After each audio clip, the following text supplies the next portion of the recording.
Today, we're turning a handful of simple ingredients into delicious chocolate fudge sauce.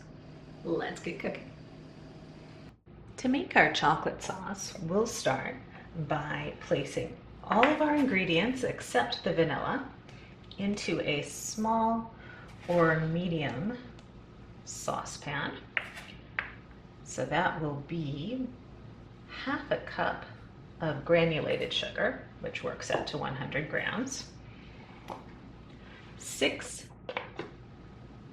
tablespoons of cocoa powder, that's 50 grams, and here I'm using my favorite cocoa powder, which is Hershey's Special Dark, but you can use whatever cocoa powder you have on hand. Obviously, Dutch cocoa powder or darker cocoa powder is going to give you a darker chocolate sauce than natural cocoa powder, but whatever you've got will work. Right, we're going to add light corn syrup.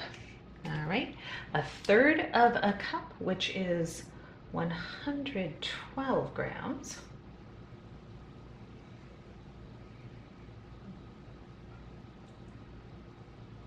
The scale is especially nice for measuring stuff like corn syrup that doesn't like to come out of a mixing cup very cleanly. All right, so there's our corn syrup, and then we'll just have half a cup of water. We're going to give these ingredients a whisk, and we'll set this on the stove on medium heat. We'll go ahead and turn that on. All right, and I'll do my best at some left-handed whisking here. And we'll just whisk until obviously all of the cocoa powder is incorporated with the rest of the ingredients. All right, there we go. All of the ingredients thoroughly whisked together, and we will we'll continue to whisk fairly frequently until that comes to a boil. And once it boils, and we'll take a look at that when it happens, but once it boils, we'll be letting it boil for 1 full minute, and then we're almost done.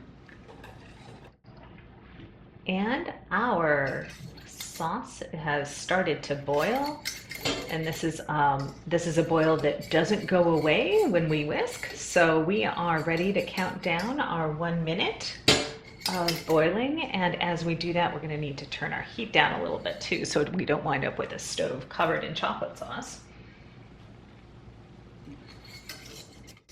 And there we have it, 1 minute of boiling.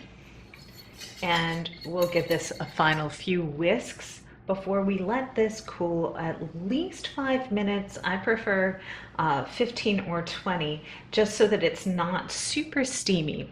And then we'll be adding our vanilla. And the reason we wait to do that is that we don't want that good and expensive vanilla extract to just evaporate in this really hot chocolate sauce.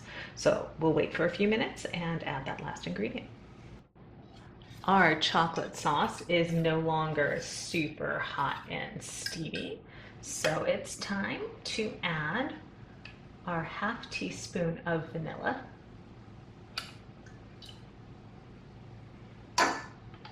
Stir that in, and we're done. All we have to do now is wait for it to cool a little bit more and pour that into a glass jar or a squeezy bottle and enjoy it on top of ice cream, or make ourselves a tasty glass of chocolate milk. Hope you give this a try, and you check back every Friday at 4 o'clock for a new recipe.